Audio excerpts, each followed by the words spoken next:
साल 1971 बांग्लादेश में आजादी की आवाज बुलंद होती है और पाकिस्तान सिविल वॉर के सबसे बैड फेज से गुजर रहा होता है।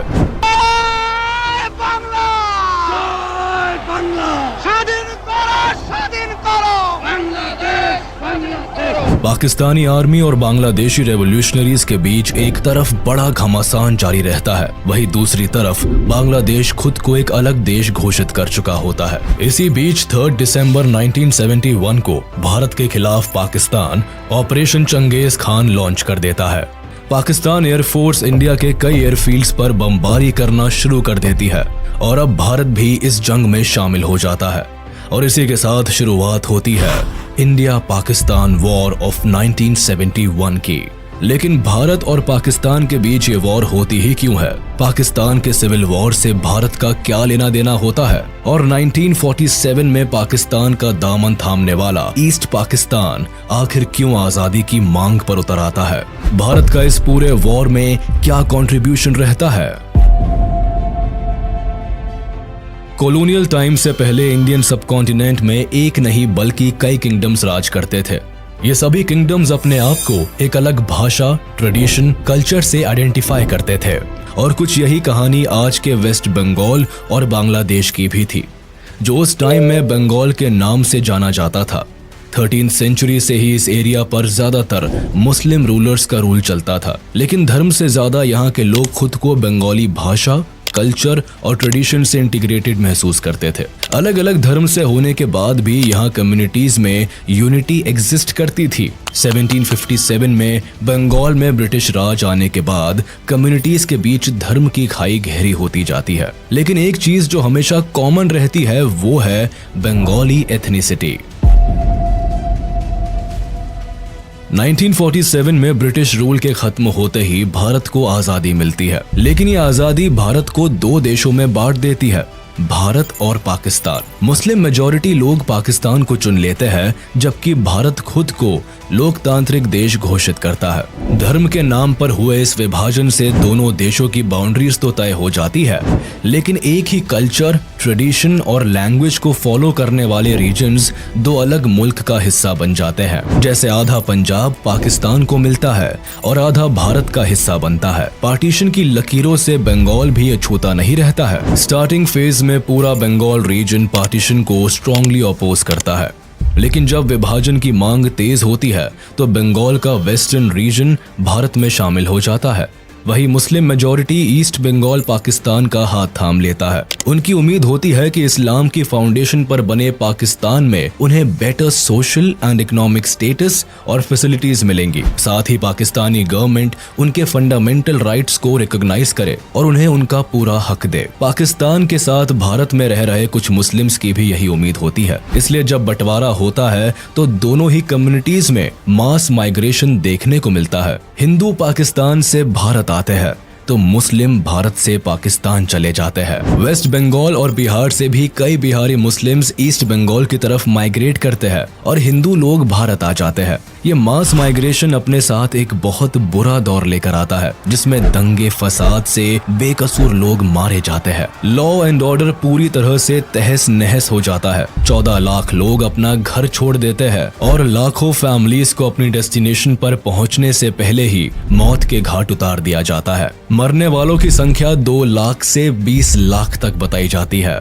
इन टफेस्ट सिचुएशंस के बीच इंडिया का डिवीजन हो जाता है और एक नई कंट्री दुनिया को मिलती है, पाकिस्तान, जिसके 2 हिस्से होते हैं, वेस्ट पाकिस्तान और ईस्ट पाकिस्तान, जो एक दूसरे से 1600 किलोमीटर की दूरी पर होते हैं। पाकिस्तान की फॉर्मेशन में मेजॉरिटी भले ही मुस्लिम्स की होती है, लेकिन सभी एक अलग एथनिक ग्रुप को रिप्रेजेंट करते हैं।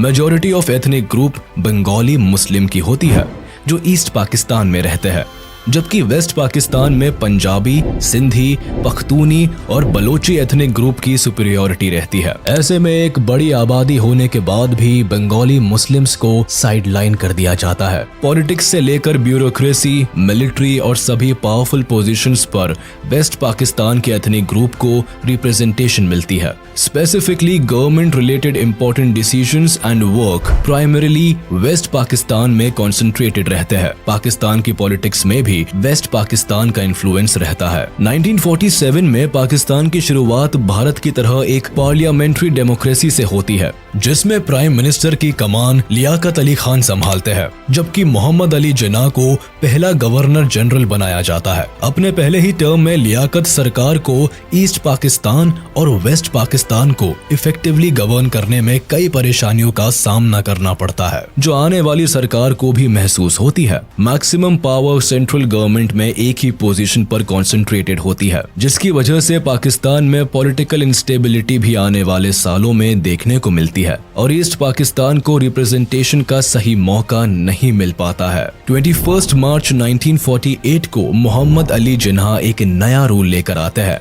और उर्दू को पाकिस्तान की ऑफिशियल लैंग्वेज डिक्लेयर कर देते हैं। State language of Pakistan is going to be Urdu and no other language.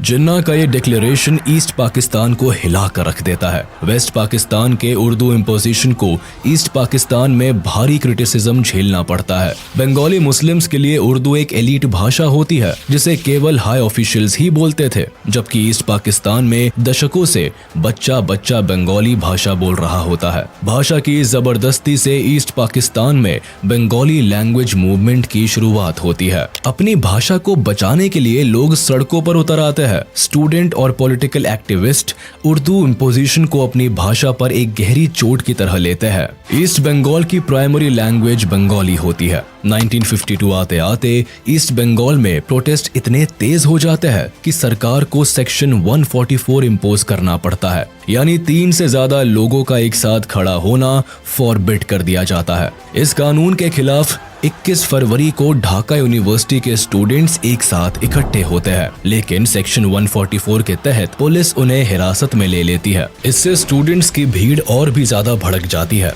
और student east Bengal legislative assembly में घुसने की कोशिश करते हैं। उन्हें रोकने के लिए पुलिस प्रदर्शनकारियों पर ओपन फायर करती है, जिसमें 5 लोगों की मौत हो जाती है। आगे चलकर ये दिन बांग्लादेश के इतिहास में अमर हो जाता है और आज भी इसी दिन को बांग्लादेश अपने लैंग्वेज मार्टर्स डे के तौर पर मनाता है। सरकार और बंगालियों का ये क्लैश इस कदर बढ़ जाता है कि 1956 में सरकार को बंगाली भाषा को ऑफिशियल स्टेटस और 1956 में स्टेट लैंग्वेज का दर्जा देना पड़ता है। ईस्ट पाकिस्तान में रह रहे लोगों की मांग तो पूरी हो जाती है, लेकिन सरकार के साथ इनकी नाराजगी खत्म नहीं होती, बल्कि ये घटना आग में घी का काम करती है। पाकिस्तान की फॉर्मेशन में मेजॉरिटी भले ही मुस्लिम्स की होती है, लेकिन सभी एक अलग एथनिक ग्रुप को रिप्रेजेंट करते हैं।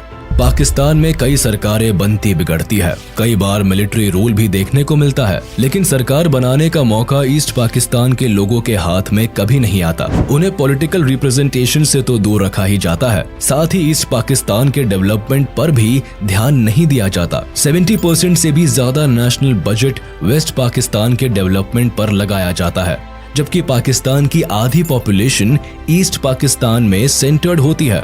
यही से पाकिस्तान को अपना 62% रेवेन्यू भी मिलता है। फिर भी इस हिस्से की ग्रोथ रेट 2.6% होती है, जबकि वेस्ट पाकिस्तान 4.4% की ग्रोथ से बढ़ता है।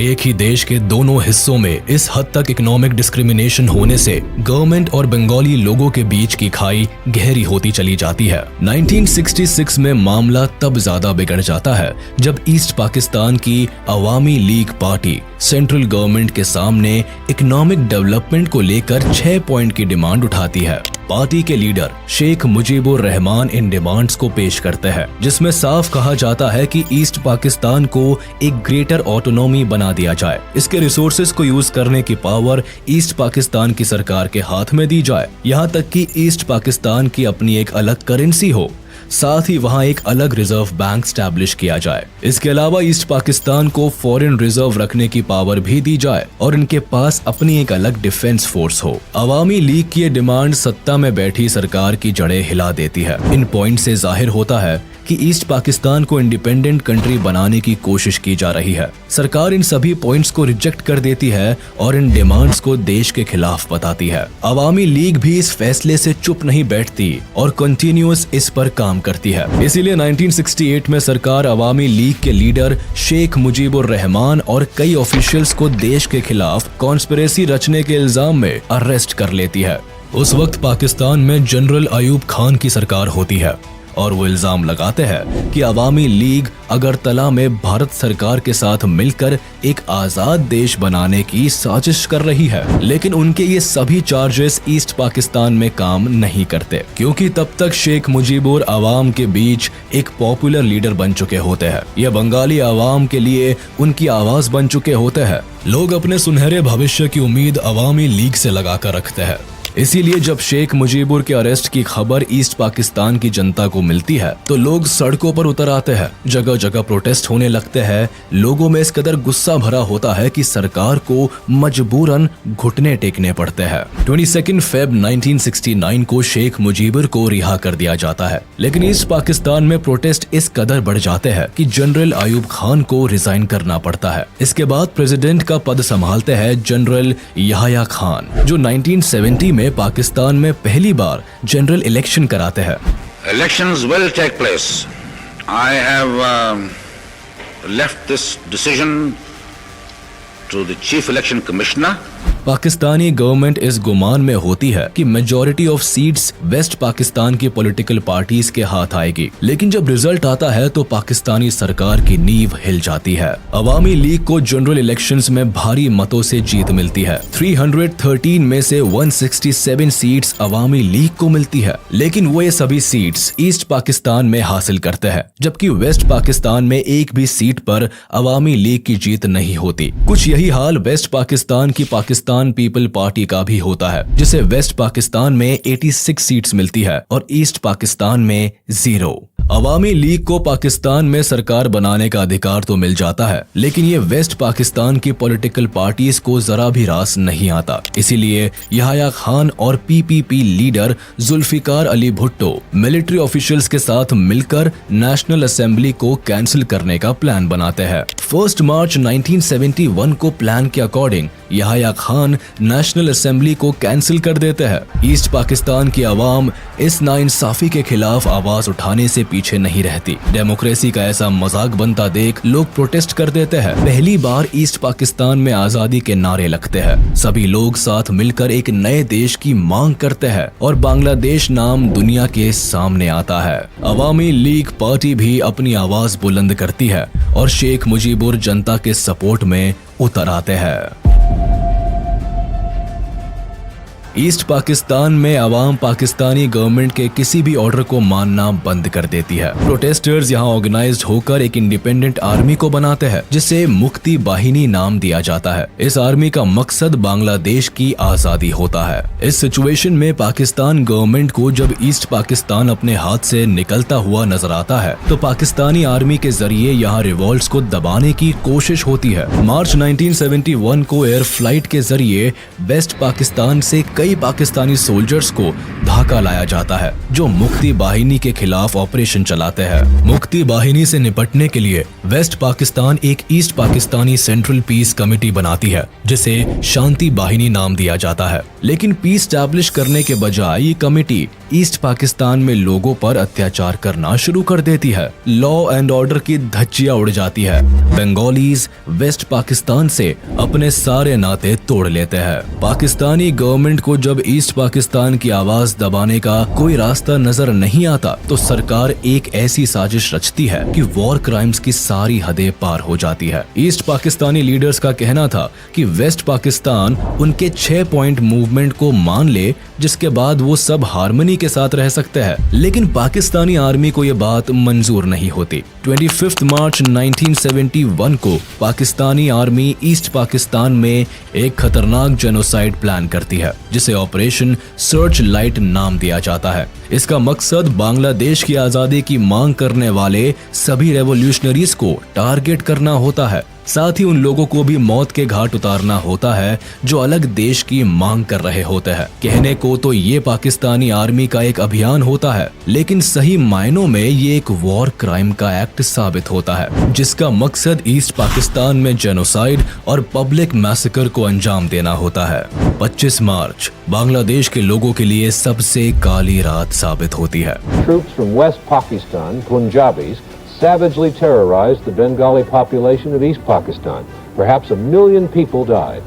हजारों पाकिस्तानी सोल्जर्स ढाका में घुसते हैं, कर्फ्यू इम्पोज किया जाता है, टेलीफोन या रेडार सब बंद कर दिए जाते हैं, सभी फॉरेन जर्नलिस्ट को पहले ही डिपोर्ट कर दिया जाता है, पूरे शहर को सील करके सबसे पहले शेख मुजीबुर को अरेस्ट किया जाता है। ऑपरेशन सर्च लाइट में पाकिस्तानी सेना ने लगभग 10 लाख से ज्यादा बांग्ला बोलने वाले ईस्टर्न पाकिस्तानियों को मौत के घाट उतार दिया। इस मैसेकर में ज्यादातर नेता, क्रांतिकारी, बंगाली, अवामी पार्टी के मेंबर्स और आम जनता को बुरी तरह से टारगेट किया गया। इस भयंकर मैसेकर के बाद लाखों लोग भागकर भारत में शरण लेने आ जाते हैं। 25 मार्च की रात शुरू हुआ ये वॉर क्राइम लगभग अगले 8 महीनों तक चला, जिसमें 30 लाख से ज्यादा लोग पाकिस्तानी आर्मी के अत्याचार से मारे गए। हजारों को यही बुरी तरह से घायल कर दिया गया। यहाँ सबसे दिल दहला देने वाली बात ये हुई कि पाकिस्तानी आर्मी ने ईस्ट पाकिस्तान में लगभग 4 लाख लड़कियों और औरतों के साथ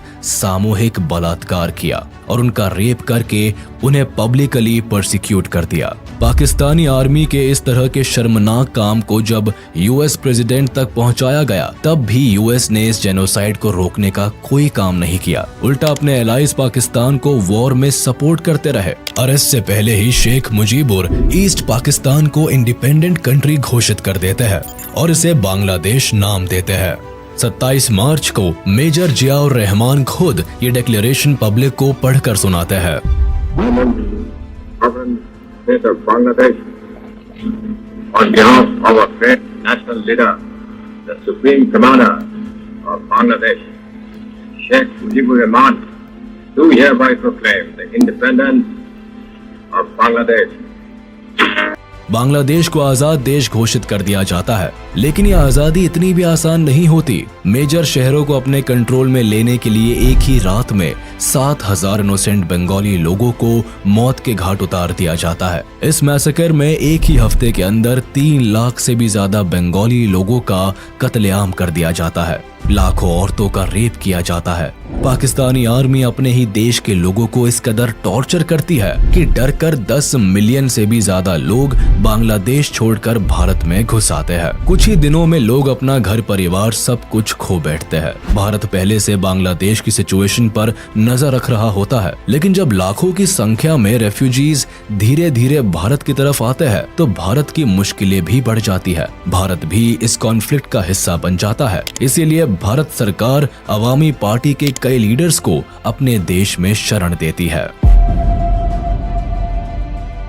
10 अप्रैल 1971 को अवामी लीडर्स कोलकाता में ही people republic of Bangladesh government को बनाते हैं। शेख मुजीबुर रहमान को बांग्लादेश का प्रेसिडेंट चुन लिया जाता है, जबकि तजुद्दीन अहमद को प्राइम मिनिस्टर बनाया जाता है। लेकिन भारत की असल समस्या 10 मिलियन रेफ्यूजीज को लेकर होती है। आखिर इतने बड़ी संख्या को सर्व करना भारत के लिए मुश्किल होता है। रेफ्यूजीज के आने जाने से भारत पर एक बड़ा इकोनॉमी बर्डन पड़ता है। साथ ही बांग्लादेश में चल रहा जेनोसाइड भी भारत सरकार के लिए कंसर्न बनता जा रहा था। इसीलिए इंदिरा गांधी फैसला लेती है कि बांग्लादेश की आजादी की इस लड़ाई में भारत भी शामिल होगा। 28 अप्रैल 1971 प्रधानमंत्री Indira Gandhi chief of army staff general Sam Manekshaw से बांग्लादेश की सिचुएशन डिस्कस करती है और उन्हें कहती है कि वो जंग की तैयारी करे। लेकिन मानेकशॉ वॉर चैलेंजेस को बताते हुए इतनी जल्दी वॉर पर जाने को अवॉइड करते हैं। वो बताते हैं कि मॉनसून के मंथ में बांग्लादेश में बाढ़ की स्थिति पैदा हो जाती है और ऐसी सिचुएशन में लड़कर जीत हासिल करना मुश्किल हो सकता है। इसीलिए वॉर का राइट टाइम नवंबर दिसंबर की विंटर्स रखा जाता है। प्रधानमंत्री जनरल्स को पूरी आजादी देती है कि वो जब चाहे तब ऑपरेशन स्टार्ट कर सकते हैं। हम हर तरह से मुक्ति वाहिनी की सहायता करेंगे, बांग्लादेश के लोगों की मदद करेंगे। इंडियन आर्मी अपने काम की शुरुआत मुक्ति बाहिनी को ट्रेनिंग देने से शुरू करती है। सैम मानेकशॉ की लीडरशिप में इंडियन आर्मी मुक्ति बाहिनी को गोरिल्ला वॉरफेयर के लिए ट्रेन करती है। उन्हें हर एक टैक्टिक और स्ट्रेटेजी सिखाई जाती है जिससे वो पाकिस्तानी आर्मी पर भारी पड़ सके। साथ ही भारत की तरफ से वेपन्स की सप्लाई भी मुक्ति बाहिनी को दी जाती है। भारत अब तक इनडायरेक्टली ही इस युद्ध का हिस्सा होता है। रियलिटी में पाकिस्तान और भारत के बीच अब तक कोई क्लैश नहीं होता। 3 दिसंबर 1971 को सिचुएशन तब बदल जाती है जब पाकिस्तान ऑपरेशन चंगेज खान को लॉन्च कर देता है और ये उसकी सबसे बड़ी भूल साबित होती है।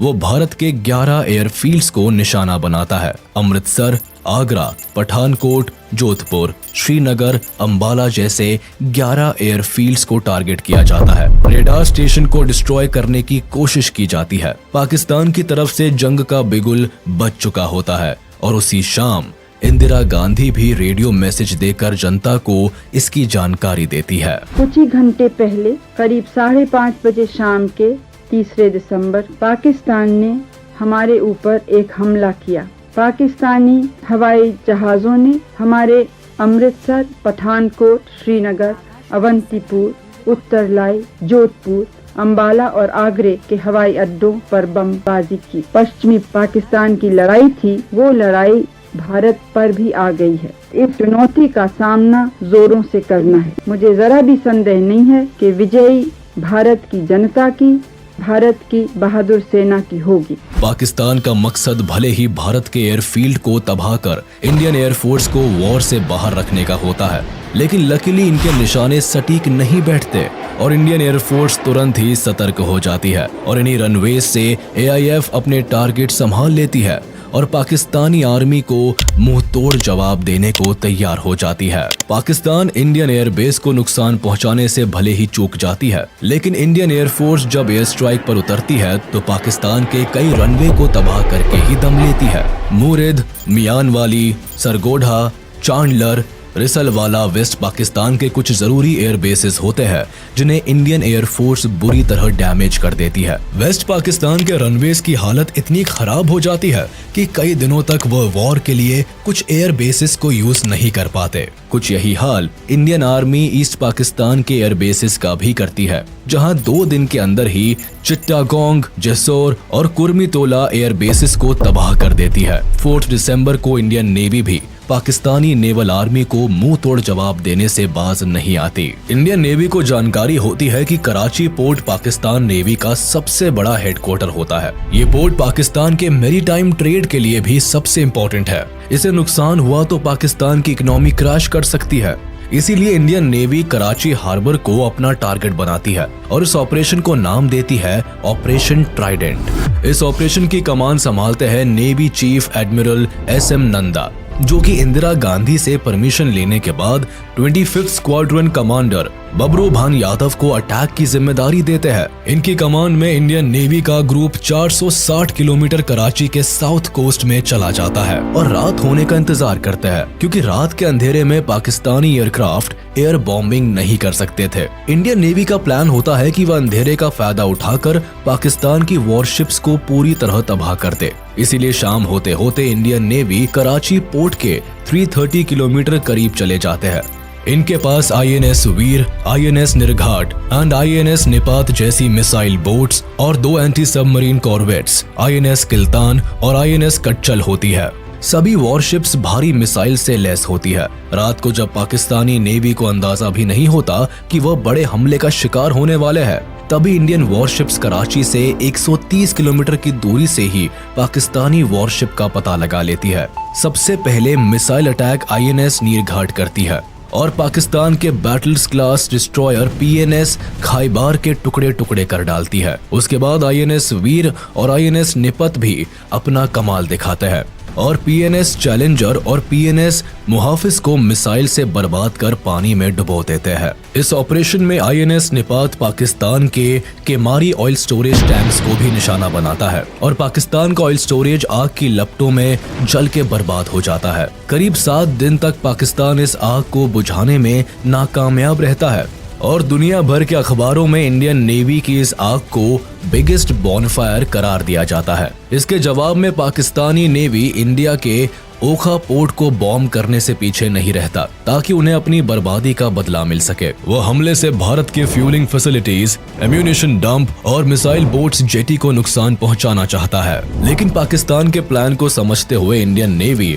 अपनी मिसाइल बोट्स को पहले ही ओखा पोर्ट से हटा देता है और यहाँ भी पाकिस्तान के हाथ केवल हार ही आती है। इंडियन नेवी का ये पहला ऑपरेशन होता है जिसमें एंटी मिसाइल्स का इस्तेमाल किया जाता है और आज के दिन इस दिवस को इंडियन नेवी डे के रूप में मनाया जाता है। इसके अलावा पाकिस्तानी नेवी को इस वॉर में सबसे ज्यादा डर INS विक्रांत का भी होता है। उन्हें ये जानकारी होती है कि INS विक्रांत जंग की तस्वीर पलट कर रख सकता है, क्योंकि INS विक्रांत शान से बे ऑफ बंगाल के रास्ते ईस्ट पाकिस्तान पर एयरफोर्स को कैरी किए हुए ऑलरेडी एक्टिव था। इसलिए पाकिस्तानी आर्मी इसे बर्बाद करने के लिए PNS गाजी को इस रूट में भेजती है। लेकिन मामला उल्टा पड़ जाता है। नेवल सबमरीन PNS गाजी कराची से बे ऑफ बंगाल की तरफ आती है, लेकिन इसके पहले वो अपने प्लान को एक्टिवेट कर पाता इंडियन नेवी की डिफेंस फोर्स को इस साजिश की खबर लग जाती है। भारत भी चौकन्ना हो जाता है। यहाँ PNS गाजी को चकमा देने के लिए विशाखापट्टनम पर INS राजपूत को एक्टिव कर दिया जाता है और ऐसा जताया जाता है कि विशाखापट्टनम पोर्ट पर INS विक्रांत खड़ा है। पाकिस्तानी नेवी को गुमराह करने के लिए INS विक्रांत के कॉल साइन का यूज किया जाता है। साथ ही INS राजपूत से भी सिग्नल्स भेजे जाते हैं। अपने मिशन को अंजाम देने के लिए PNS गाजी जैसे ही विशाखापट्टनम पोर्ट पर पहुंचता है, तभी INS राजपूत 2 डेप्थ चार्जर्स से PNS गाजी सबमरीन पर हमला करता है। PNS गाजी इस पूरे मामले को समझता और रिट्रीट करता, तब तक INS राजपूत ने हमले शुरू कर दिए और इस तरह PNS गाजी पाकिस्तान के मंसूबों के साथ ही डूब जाता है। 4 दिसंबर की रात को पाकिस्तान राजस्थान के लोंगेवाला पोस्ट से भारत पर हमला करता है। उन्हें खुफिया जानकारी होती है कि यहाँ इंडियन सोल्जर्स की संख्या कम है। बस इसी का फायदा उठाकर वह भारत में दाखिल होने और रामगढ़ जैसलमेर होते हुए दिल्ली पहुँचने की साजिश रचता है। इस साजिश के तहत पाकिस्तान 2000 जवानों के साथ 59 टैंक्स और एक मोबाइल इन्फेंट्री ब्रिगेड को लेकर लोंगेवाला पोस्ट पर हमला कर देते हैं। यहाँ उनका सामना भारतीय सेना की 23वीं बटालियन पंजाब रेजिमेंट की कंपनी से होता है, जिसकी कमान मेजर कुलदीप सिंह चंदपुरी के पास होती है। 7 दिसंबर 1971 तक लड़ी गई इस लड़ाई में पाकिस्तान के मंसूबे धरे के धरे रह जाते हैं, जब मेजर कुलदीप सिंह चंदपुरी की लीडरशिप में केवल 120 इंडियन सोल्जर्स ही पाकिस्तान के हजारों सोल्जर्स और टैंक्स को धूल चटा देते हैं।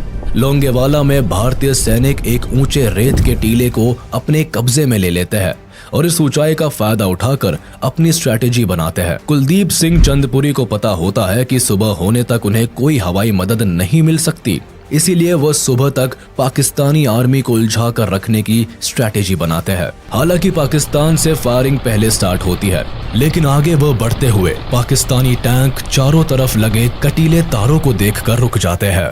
इन वायर्स को वो लैंड माइन्स का सिंबल समझकर एक जरूरी वक्त तारों को हटाने और अपने कंफ्यूजन को क्लियर करने में गुजार देते हैं। फिर जैसे ही पाकिस्तानी टैंक्स आगे बढ़ते हैं, वो रेगिस्तान की रेत में फंस जाते हैं।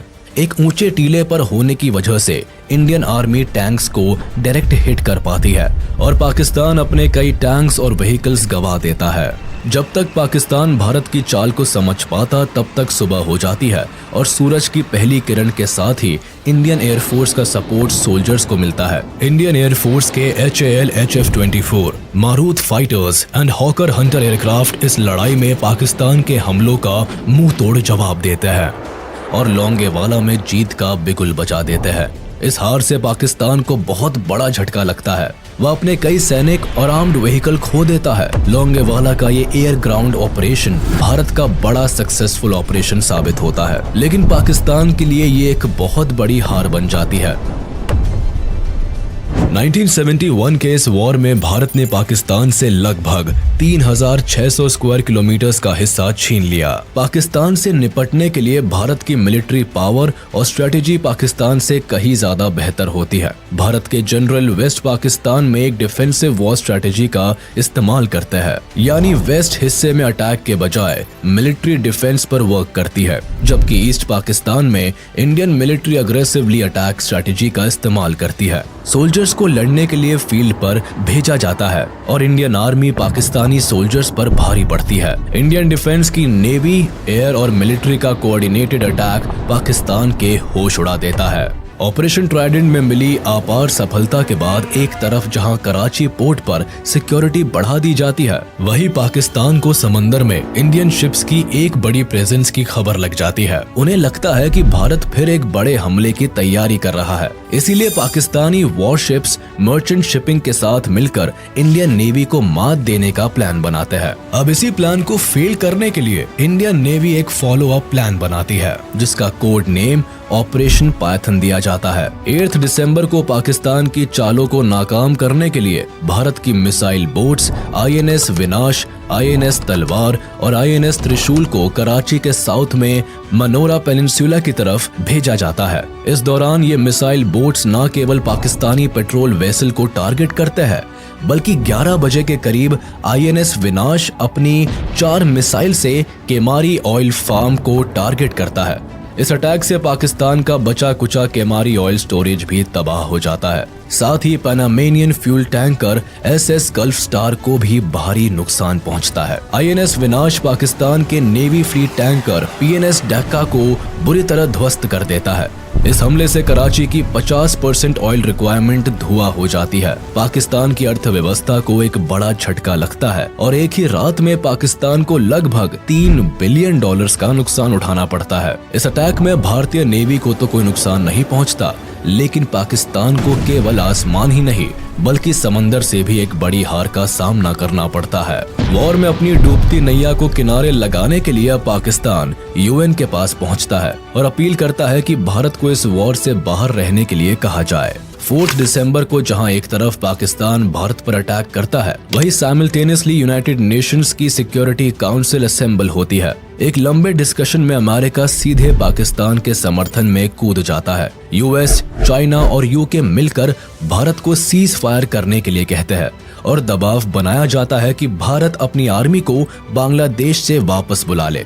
लेकिन यहाँ भारत के समर्थन में सोवियत यूनियन आगे आता है और 2 बार इस रेजोल्यूशन को वीटो कर देता है। इसकी वजह 9 अगस्त 1971 में भारत और सोवियत यूनियन के बीच साइन हुई पीस एंड फ्रेंडशिप ट्रीटी भी होती है, जो भारत और सोवियत यूनियन के बीच दोस्ती की नींव रखती है। और इस दोस्ती को गहरा होने का मौका तब मिलता है जब बांग्लादेश लिबरेशन वॉर में सोवियत यूनियन न केवल पॉलिटिकली बल्कि मिलिट्री पावर से भी भारत की मदद करता है। इंडिया ने बांग्लादेश को एक इंडिपेंडेंट कंट्री मान लिया। इसी दिन भूटान भी विश्व का पहला देश बना जिसने बांग्लादेश को ऑफिशियली एक इंडिपेंडेंट कंट्री के तौर पर एक्सेप्ट कर लिया। 8 दिसंबर 1971 को जब अमेरिका की इंटेलिजेंस को ये रिपोर्ट मिलती है कि भारत ईस्ट पाकिस्तान में एक ऑफेंसिव अटैक प्लान कर रहा है, तब US पाकिस्तान के समर्थन में अपनी 7th fleet task force Bay of Bengal की तरफ भेज देता है। US का ये 7वां बेड़ा दुनिया का सबसे बड़ा एयरक्राफ्ट कैरियर होता है, जिसका वजन 75,000 टन के करीब होता है। करीब 70 फाइटर एयरक्राफ्ट को कैरी करने वाला ये शिप न्यूक्लियर पावर्ड से लेस होता है। जाहिर था कि भारत की नेवल पावर से ये कहीं ज्यादा ताकतवर होता है और उसके सामने भारत के INS विक्रांत की फाइटर एयरक्राफ्ट की क्षमता केवल 20 एयरक्राफ्ट की होती है। पाकिस्तान को अब ये वॉर अपने हक में दिखाई देने लगती है। उसे लगता है कि अमेरिका के समर्थन से उसकी जीत पक्की है। वहीं भारत पर प्रेशर होता है कि अमेरिका की नेवल शिप से उलझने के बजाय पीछे हट जाए।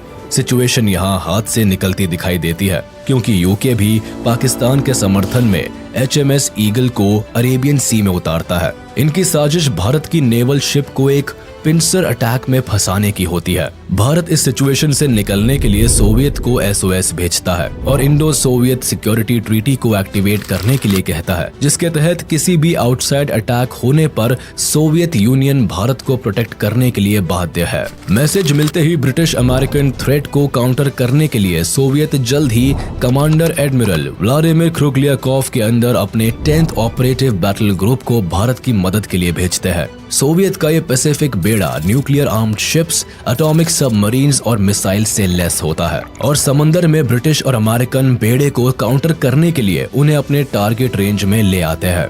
जिससे पहले UK और अमेरिका बे ऑफ बंगाल में एंटर कर पाए, उससे पहले ही रशियन शिप्स ब्रिटेन और अमेरिकन शिप्स को अपनी मौजूदगी का एहसास करा देती है। इसीलिए ब्रिटिश शिप्स मेडागास्कर की तरफ निकल जाती है, जबकि यूएस नेवी भी अपनी टास्क फोर्स को पीछे ले लेती है। सोवियत का साथ मिलते ही भारत की एयर, नेवी और लैंड मिलिट्री डिफेंस एक साथ मिलकर पाकिस्तानी आर्मी को घुटने टेकने पर मजबूर कर देती है।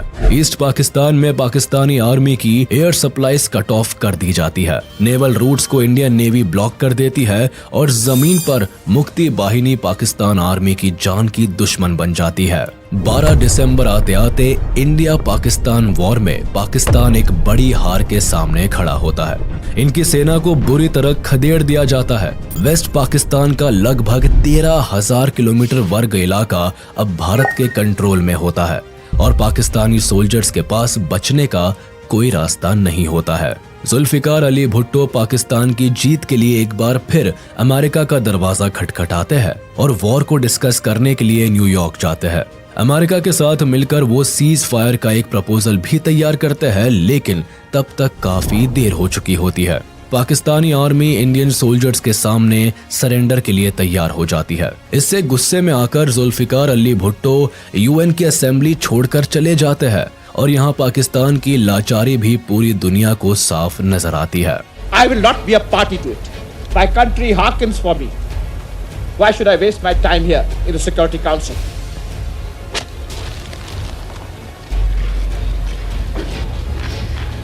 Major general JFR Jacob lieutenant general AAK Niazi के सामने इंस्ट्रूमेंट ऑफ सरेंडर का प्रपोजल रखते हैं, तो लेफ्टिनेंट जनरल AAK नियाजी इसे साइन करने से इनकार कर देते हैं। लेकिन मेजर जनरल जेकब उन्हें ये कहकर 30 मिनट का सोचने का समय देते हैं कि अगर ये इंस्ट्रूमेंट साइन नहीं हुआ तो पाकिस्तानी आर्मी के 1 लाख से भी ज्यादा सोल्जर्स की मौत के जिम्मेदार वो होंगे और मुक्ति बाहिनी को रोकने के लिए भारत आगे नहीं आएगा। 16 दिसंबर 1971 को ढाका में पाकिस्तानी आर्मी के 93,000 सोल्जर्स इंडियन आर्मी के सामने सरेंडर कर देते हैं। सभी अपनी बंदूक इंडियन आर्मी के सामने झुका देते हैं। वर्ल्ड वॉर 2 के बाद ये दुनिया का सबसे बड़ा सरेंडर होता है, जहां लगभग 1 लाख से ज्यादा सोल्जर्स इंडियन आर्मी के सामने सर झुकाए खड़े होते हैं। लेफ्टिनेंट जनरल AAK नियाजी बिना किसी रेजिस्टेंस के इंस्ट्रूमेंट ऑफ सरेंडर को साइन कर देते हैं। उनके चेहरे पर शर्म और लाचारी साफ झलकती दिखाई देती है और वो इस पूरी घटना के दौरान